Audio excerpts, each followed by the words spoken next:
Hello दोस्तों, बुंदेलखंड के YouTube channel में आप सभी को फिर से एक बार स्वागत है।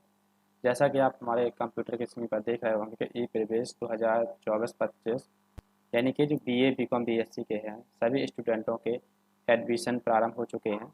तो उन सभी का कैसे हम लोग ऑनलाइन रजिस्ट्रेशन करेंगे, इसकी पूरी प्रोसेस हम स्टार्टिंग से लेकर वो प्रिंट आउट यानी कि लास्ट तक संपूर्ण जानकारी इस वीडियो के माध्यम से आप तक पहुँचाने वाले हैं।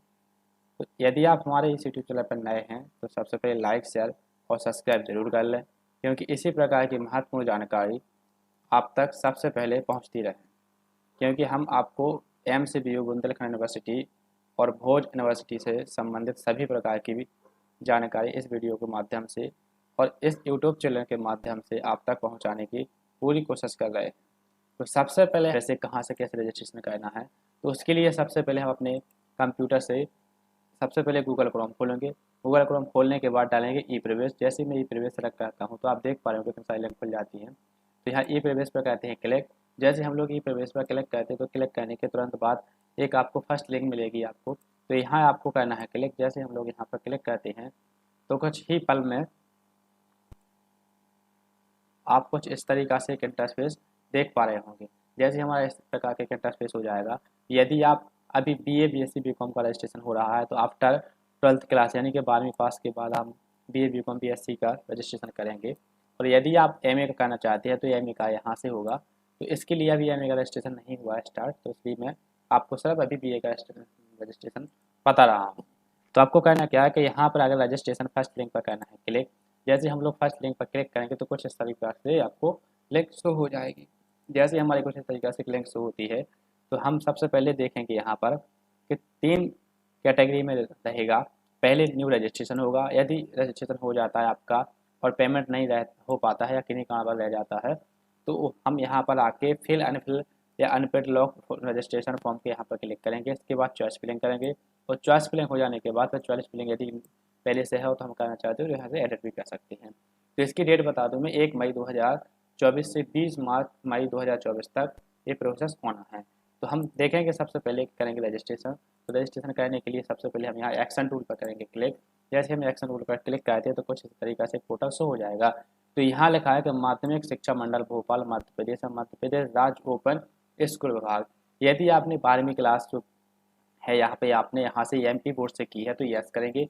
यदि आपने किसी अदर यूनिवर्सिटी से की है या फिर अदर बोर्ड से की है, जैसे आपने यूपी बोर्ड से की है या बिहार छत्तीसगढ़ कहीं से भी आपने की है और मध्य प्रदेश में आप आके एडमिशन लेना चाहते हैं तो यहाँ पर नो क्लिक करेंगे। जैसे हम लोग नो पर क्लिक करते हैं तो आप देख पा रहे होंगे कुछ इस तरीका से पूरा पोर्टल शो हो जाएगा। शो होने के बाद हम यहाँ अपना फर्स्ट नाम डालेंगे या पूरा नाम डालेंगे और यहाँ हमारा दोबारा पुष्टि करेंगे। तो दोबारा पुष्टि करने के बाद यहाँ अपनी माता का नाम डालेंगे और यहाँ अपने पिताजी का नाम डालेंगे। अब देखना आपको क्या है कि समस्या क्या होती है कि जब हम लोग यहाँ पर अपने माता का नाम डालते हैं तो यहाँ पर पिता का नाम डालते हैं तो गलती से होता क्या है कि माता का नाम पिता में हो जाता है, पिता का नाम माता में हो जाता है। जी मैंने अपनी पिछले 5 साल के अनुभव में यही देखा है कि सबसे ज़्यादा कमियाँ यहाँ पर जो स्टूडेंट करते हैं कंप्यूटर वाले करते हैं वो कमियाँ यहीं से होती हैं दोस्तों। और यहाँ हमें अपनी डेट ऑफ बर्थ डालना हो, यहाँ डेट ऑफ बर्थ पुनः दोहराना है और यहाँ पर हम अपना जेंडर सेलेक्ट करेंगे। जेंडर सेलेक्ट करने के बाद पुनः जेंडर सेलेक्ट करना है और यहाँ हम अपने हिंदू धर्म या फिर मुस्लिम जो भी आपका धर्म रिलीजन होता है वो सिलेक्ट करेंगे। यहाँ अपना ब्लड ग्रुप डालेंगे। तो ब्लड ग्रुप क्या रहेगा कैसा रहेगा ये आपको पता होगा। यदि आपके पास ब्लड ग्रुप नहीं है तो आप अननोन भी कर सकते हैं दोस्तों। और यदि आप यहाँ पर शादी के स्टेटस डालेंगे, मैरिड स्टेटस डालेंगे, विवाह की स्थिति में सिंगल है, आपकी शादी हो चुकी है या नहीं हुई है, या आप विधवा हैं या डिवोर्सेस है, जिस प्रकार की आपकी स्थिति होती है तो आप डाल सकते हैं। यहाँ पर ईमेल आईडी डालेंगे। ईमेल आईडी डालने के बाद मोबाइल नंबर डालेंगे। जैसे हम लोग मोबाइल नंबर डालेंगे और वेरीफाई करेंगे, वेरीफाई करने के बाद एक ओटीपी जाएगी आपके मोबाइल नंबर पर जो आप नंबर डालेंगे। और आपको मैं फिर से ये कन्फर्म करा दूं कि जो आप मोबाइल नंबर डालते हैं वो अपना पर्सनल मोबाइल नंबर डालें इसमें, क्योंकि ये मोबाइल नंबर आपका फाइनल तक चलता है और एडिट नहीं होता है किसी भी कारण से। यदि आप भविष्य में एडिट कराना चाहते हैं तो समस्या का सामना करना पड़ सकता है। तो इसलिए मैं आपको वही बताता हूँ कि जो आप अपना मोबाइल नंबर डालें वो सही सही मोबाइल नंबर डालें दोस्तों। ठीक है दोस्तों, तो चलते हैं हम कहते हैं। यदि आप जैसे मेरे दोस्तों जैसे कि मेरी स्थिति में होता है कि मैं एमपी बोर्ड से ही पास किया हूँ। अब यहाँ पर भी 2 ऑप्शन आते हैं। पहला ऑप्शन आता है एमपी बोर्ड जो होता है एजुकेशन यहाँ से की होती है आपने, या फिर आप ओपन स्कूल से होता है। जो मैं ओपन स्कूल में कौन कौन से स्टूडेंट आते हैं मैं उनके लिए बता दूँ, डिटेल में बता रहा हूँ, थोड़ी वीडियो लंबी हो सकती है क्योंकि ये वीडियो मेरी उन बच्चों के लिए या फिर उन कंप्यूटर ऑपरेटर भाइयों के लिए बनाई गई है कि जिन्होंने अभी अपनी ऑनलाइन की शॉप स्टार्ट की है, उन्हें इसके बारे में कोई जानकारी नहीं है। मैं उनके लिए बना रहा हूँ, जो परफेक्ट है उनके लिए नहीं बना रहा हूँ, क्योंकि उन्हें तो पहले ही पता होता है ऑलरेडी क्या कैसा करना, वो सब कर सकते हैं। लेकिन जो नए नए भाई हमारे जुड़ते हैं, नए नए एमपी ऑनलाइन से, उनके लिए मैं ये वीडियो बना रहा हूँ। तो जो हमारे ओपन स्कूल से वो स्टूडेंट आते हैं जिसके रुक जाना नहीं का फॉर्म भरता है या सप्लीमेंट्री का फॉर्म भरता है, तो सप्लीमेंट्री वाले तो जाते हैं हमारे ऊपर है लोग, जो board of secondary education Bhopal, तो उसमें जाते हैं। और जो सप्लीमेंट्री वाले आते हैं और रुक जाना नहीं वाले आते हैं, वो ओपन स्कूल में जाते हैं। अब मैं आपको एक बार और बता देता हूँ, दोहरा देता हूँ कि यदि आप गलती से ओपन स्कूल सेलेक्ट करके और रोल नंबर डाल के फॉर्म भर देते हैं, और वो जबकि रहता है एमपी बोर्ड वाला रहता है, तो उसमें समस्या क्या होती है कि जब हमारा एडमिशन होता है तो उसमें एडवांस फीस कटती है। क्यों एडवांस फीस करती है? क्योंकि उसमें रहता ये है कि आपको जो नामांकन की फ़ीस होती है, नामांकन जनरेट होने की, उसकी फ़ीस वो लोग एक्स्ट्रा लेते हैं। तो मेरी स्थिति में है अभी एमपी बोर्ड का ही है। जैसे एमपी बोर्ड का आता हो तो यहाँ पर हम लोग डेट सेलेक्ट करते हैं कौन से सन में आपने पास किए, 23 में 24 में, जैसे मेरी स्थिति में 2015 में किए मैंने। और यहाँ हम लोग रोल नंबर, जैसे रोल नंबर अपना टाइप करते हैं, और टाइप करने के तुरंत बाद देखते हैं यहाँ पर, यहाँ डालते हैं अपनी माता का नाम, माता का नाम डालना है बिल्कुल सही सही, ठीक है, जैसे मेरा नाम है डालते हैं। डालने के तुरंत बाद एक बार हमें फिर से अपना रोल नंबर चेक कर लेना है, और फिर यहाँ पे गेट डिटेल पर करना है क्लिक। जैसे ही हम लोग गेट डिटेल पर क्लिक करते हैं तो आप देख पा रहे होंगे कि हमारे कुछ इस तरीक़ा से पूरा डाटा है जो शो हो जाता है। तो यहाँ मेरा नाम आएगा, यहाँ मेरा सेकंड नाम आएगा, माता का नाम आ गया, यहाँ पिता का नाम आ जाता है। और फिर यहाँ हमें अपना डेट ऑफ बर्थ डालना है। जैसे मेरी डेट ऑफ बर्थ होता है, होती है जो भी डेट ऑफ बर्थ है आपकी, तो वहाँ पर आपको डेट ऑफ बर्थ डालनी है। जैसे ही आप यहाँ पर डेट ऑफ बर्थ डालते हैं, डेट ऑफ बर्थ डालने के तुरंत बाद आप देख पा रहे होंगे कि यहाँ मेरा जेंडर होता है। तो जेंडर में सेलेक्ट करता हूँ। जेंडर सेलेक्ट करने के तुरंत बाद यहाँ पे अपना मोबाइल नंबर वेरीफाई करता हूँ। जैसे ही मैं वेरीफाई करता हूँ तो कुछ इस तरीके से हमारी स्थिति शो हो जाती है दोस्तों। यहाँ पर हमें अपना पासवर्ड बनाना है। अब पासवर्ड कैसा बनाना है वो उसकी समस्या आपको मैं बता देता हूँ। फिर जैसे मेरा नाम है मनोज, तो मैंने डाल दिया कैपिटल MMANOJ मनोज डाल दिया, @1 2 3 4 5, यानी कि जो 15 कैरेक्टर डालना, 6 से 15 कैरेक्टर, तो 1 2 3 4 5 तक मैंने डाल दिया। डालने के बाद यहाँ पर कहते हैं वेरीफाई और सेव का करते हैं क्लिक। जैसे हम लोग सेव पर क्लिक करते हैं तो हमारा डाटा है वो सेव हो जाता है और आगे की स्थिति में बढ़ जाता है हमारा फॉर्म। हमारा तो जैसे हमारा फॉर्म आगे बढ़ता है तो यहाँ आप देख पा रहे होंगे हमारे कंप्यूटर की स्क्रीन पर, यहाँ पे यदि आप मध्य प्रदेश से रिलेटेड हैं या फिर भारत से रिलेटेड हैं तो हम यहाँ पे इंडियन सेलेक्ट करेंगे। यदि आप अदर कंट्री से आते हैं तो अदर कंट्री सेलेक्ट करेंगे। यहाँ पर डालेंगे हम अपना एड्रेस, जैसे मेरा डाटा है वार्ड नंबर 4 है तो मैं वार्ड नंबर 4 डालूंगा। और यहाँ डालूंगा अपना ग्राम, कौन से ग्राम से हूँ मैं, तो अपना गाँव डालता हूँ, जो गाँव शहर आपका जो भी लगता है तो आप डाल सकते हैं। और यहाँ मध्य प्रदेश सेलेक्ट रहेगा। अगर मध्य प्रदेश में, अगर उत्तर प्रदेश में तो यूपी सेलेक्ट करते हैं। अब मैं आपको एक चीज़ और बता देता हूँ कि यदि आप मध्य प्रदेश के अदर स्टेट से आते हैं तो आपको चॉइस फिलिंग जो रहेगी वो चॉइस फिलिंग आपकी CSC राउंड में रहेगी। आप परेशान होने वाली बात नहीं है। और यहाँ पर हम सिटी डालते हैं, बहुत से बच्चे क्या करते हैं गलत कर देते हैं। तो सिटी वो रहेगी आपकी जैसे तहसील लगती है या फिर आपका जिला लगता है। जैसे जिला में छतरपुर रहता है तो जिला छतरपुर डाल सकते हैं, यहाँ पर भी छतरपुर डाल सकते हैं। यहाँ पर आप यहाँ पर अपना जो तहसील लगती है वो भी डाल सकता है। जैसे मैं वहाँ डाल देता हूँ, ठीक है दोस्तों। यहाँ पर अपना पिन कोड डालना, जो आपको पिन कोड लगता है तो मेरा पिन कोड डल जाता है। और जैसे यदि आप पिन कोड डालते हैं और आप यहाँ पर देखते हैं कि यदि आपका जो स्थायी पता और पता चार जो पता होता है वो सेम होता है, तो यहाँ पर हम लोग चेक बॉक्स पर क्लिक करते हैं तो सेम आ जाता है। यदि आप अदर हैं तो यहाँ पर अदर डालते हैं, तो यहाँ पे दूसरा नंबर डालने के लिए एक ऑप्शन दिया जाता है कि यदि आप दूसरा अल्टरनेट मोबाइल नंबर चलाते हैं तो वो भी डाल सकते हैं। वो क्यों डाला जाता है? इसलिए डाला जाता है जैसे कि आपका फर्स्ट मोबाइल नंबर किसी कारणवश उसमें यूनिवर्सिटी या कॉलेज से कांटेक्ट नहीं हो पाता है तो वो सेकंड वाले नंबर पे आपसे कांटेक्ट कर सकते हैं। इसलिए फिर इसके बाद हम कहते हैं सेव एंड नेक्स्ट। जैसे हम लोग सेव एंड नेक्स्ट कहते हैं, सेव एंड नेक्स्ट करने के कुछ यहाँ से हम लोग करेंगे save and next. Save and next कहते हैं तो आप देखेंगे फिर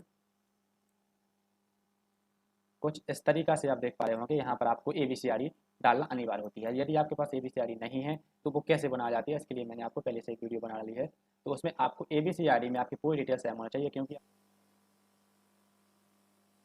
जैसे हम लोग ABCD पर आते हैं तो यहाँ पर हम सबसे पहले करना क्या है कि ABCD डालना, फिर यहाँ पर करेंगे डिटेल पर क्लिक करेंगे। और जैसे हम लोग ये डिटेल पर क्लिक करेंगे, जैसे मैंने आपको पहली बार बताया है JNS से केस आई, जो आप नॉन माइनॉरिटी डालेंगे माइनॉरिटी डालेंगे और बाकी नॉन माइनॉरिटी डालेंगे। यदि आप नहीं है तो डाल सकते हैं। तो यहाँ डालना है आपको अपना मूल निवास प्रमाण पत्र। यहाँ पे आपको समग्र डालना, समग्र डालने के बाद यदि आपके पास वोटर ID कार्ड है तो यस करेंगे, वरना नो करेंगे। है यहाँ पे आपके पास BPL कार्ड है तो यस करेंगे, वरना नो कर देंगे। और यहाँ आप में विधानसभा जिला क्या लगती है आपको वो सेलेक्ट करना है, आपको कौन सी विधानसभा लगती है वो डालना है आपको यहाँ पर, ठीक है। विधानसभा का जो जिला लगता है वो डालना है। और यहाँ आप विधानसभा देखेंगे कि विधानसभा का क्षेत्र कौन सा लगता है, आपको वो डालना है। जैसे हमारा महाराष्ट्र है तो महाराष्ट्र डाल देता हूँ। और यहाँ आपको श्रेणी देखना है, SC ST OBC जनरल जो आपको लगता है तो वो डाल सकते हैं। यदि आप जनरल डालते हो EWS तो आपको EWS सर्टिफिकेट अपलोड करना पड़ेगा। यदि आप SC है तो ST सर्टिफिकेट अपलोड करना पड़ेगा, OBC है तो OBC सर्टिफिकेट अपलोड करना पड़ेगा। यहाँ पूरी दोबारा से पैसे पुनः प्रविष्ट करना है। तो यहाँ आगे आप SC सिलेक्ट करेंगे। SC सिलेक्ट करने के तुरंत बाद आपको यहाँ पे MP टास्क प्रोफाइल पंजीयन डालना अनिवार्य है, नहीं है लेकिन हो जाएगा। क्योंकि इसमें होता क्या है कि जिस बच्चे का MP टास्क प्रोफाइल पंजीयन पहले डल जाता है तो वो उन्हें समस्या नहीं होती है स्कॉलरशिप फॉर्म भरने में। यदि नहीं डलता तो स्कॉलरशिप फॉर्म में समस्या हो जाती है। यदि आप यहाँ पर जाति प्रमाण पत्र लगाते हैं तो यहाँ पे आपको जाति प्रमाण पत्र डालना पड़ेगा। यहाँ पे इनकम सर्टिफिकेट नहीं है आपकी 50,000 मिली आया तो आया डाल देते हैं। और यहाँ पे हमें नो ही करना है, क्योंकि आप विकलांग नहीं है तो नो करेंगे। यदि विकलांग होते हैं तो यस करेंगे। यहाँ पर आपको नो कर देना है। अब यहाँ आपको खेल कूद में कोई क्या वर्ड वगैरह मिला हुआ तो यस करेंगे, वरना नो करेंगे आप, ठीक है। तो मेरी स्थिति में नहीं मिला तो मैं नो कर देता हूँ। अब आपको सेव एंड नेक्स्ट करना है।